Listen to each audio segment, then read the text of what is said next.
আমার নাম মোহাম্মদ আব্দুল রহমান মিস্টার। আমি সোনাতলায় থাকি আর আমি প্র্যাকটিস করি হলে সোনাতলা স্পোর্টিং ক্লাবে। আর আমার সাথে আছে জুয়েল স্যার আর চঞ্চল ভাই আছে, আরও কর্মকর্তারা আছে, তাদের মিলে আমাদের প্রতিষ্ঠাটা চলে। তুমি কতদিন হলে খেলাধুলা করতেছো? আমার প্রায় 1 বছরের নাগাল হচ্ছে আমি খেলাধুলা করতেছি। মাঠের কোন পজিশনে তুমি খেলো? আমি মিডফিল্ডে খেলি।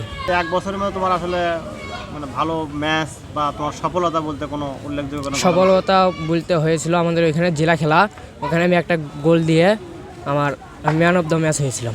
আচ্ছা, আর তোমার এই যে এই শারীরিক সমস্যাটা কিভাবে হইলো? আমি ছোটোবেলায় খেলতে পড়ে গেছিলাম, ওইখানে ভেঙে গেছিলো, যা বান মারছিল, বান মেরে হাতটা কাটা লাগছিল।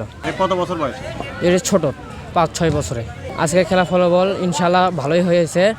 আমাদের বিপক্ষের দলেরাও ভালো খেলছে, আমাদের ছোটো ভাইরাও ভালো খেলছে। ফলাফল দাঁড়ালো একটা গোলও হয়নি।